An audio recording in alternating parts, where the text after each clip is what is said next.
If your belly fat feels harder than it used to, almost tight, dense, resistant, that is not just aging. That is visceral fat behaving defensively. And most people are reinforcing that defense every single night without realizing it. Visceral fat is not passive storage. It is hormonally sensitive tissue, and it listens very closely to one signal in particular: cortisol. Cortisol is not the enemy. It keeps you alert. It keeps you functional. But when cortisol fails to decline at night, even subtly, the body shifts priorities. Repair slows down, storage increases, and abdominal fat becomes more difficult to mobilize. Now add one more variable: late eating.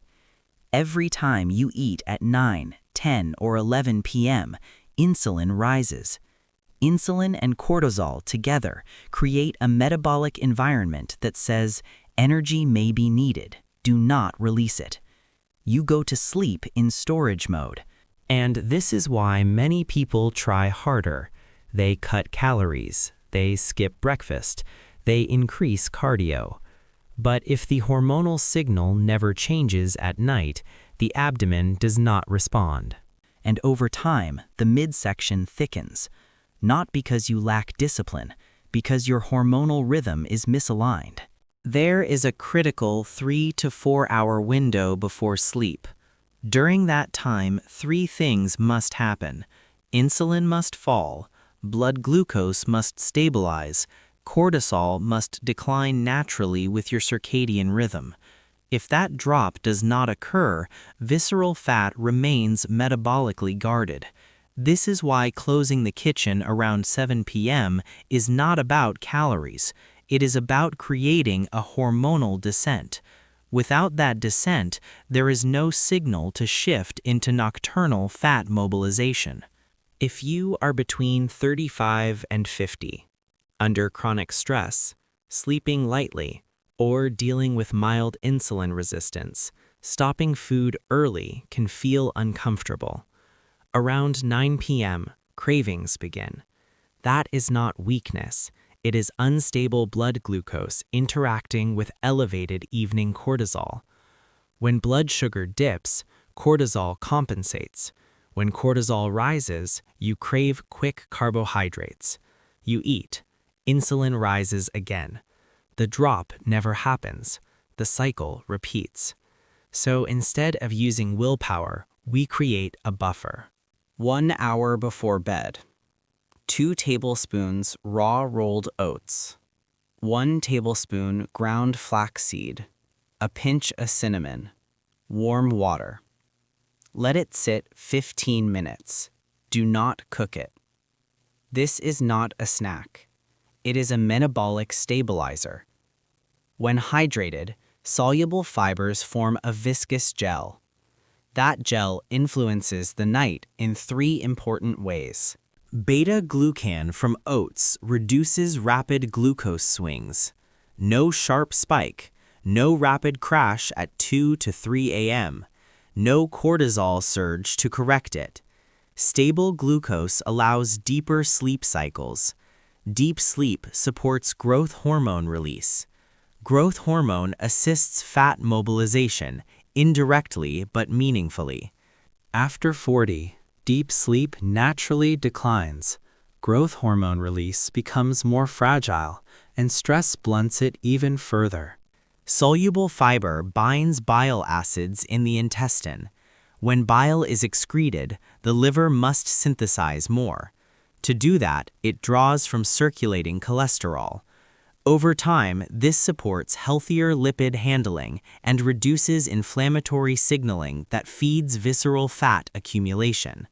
Less inflammatory noise means less defensive storage. Hydrated fiber creates mild gastric distension. This lowers ghrelin, the hunger hormone. You fall asleep without chasing sugar. You remove the final insulin spike of the day. And often, that final spike is the one that prevents the overnight hormonal drop. Week 1. Morning bloating decreases. The abdomen feels less pressurized. Week 2. Fewer night awakenings. More stable morning energy. Week 3. Cravings reduce noticeably. Evening hunger becomes predictable rather than urgent. Week 4. The density of the midsection begins to soften. Not dramatically, but measurably, because you are no longer sending a nightly storage signal. Visceral fat is not stubborn. It is protective. It accumulates when your physiology senses stress, when cortisol does not fall, when insulin remains elevated too late, when sleep is fragmented. Your objective is not aggressive restriction. It is rhythmic alignment. Close the kitchen. Stabilize glucose. Allow cortisol to decline. Sleep deeply. Consistency, not intensity, changes abdominal physiology. And for most people between 35 and 50, that shift begins at night. One more thing. If you have tried fasting, reducing carbohydrates, increasing exercise, and your midsection still feels dense, the issue is often not effort, it is timing. Hormones follow rhythm, not intensity. When cortisol remains slightly elevated at night, even without obvious stress, the body interprets that as a survival signal. Survival physiology does not release visceral fat, it preserves it. When insulin falls early, when glucose remains stable, when cortisol declines naturally, abdominal tissue slowly shifts from defensive to accessible, not overnight, but consistently. And that consistency over weeks is what softens what once felt hard. Thank you for watching the entire video.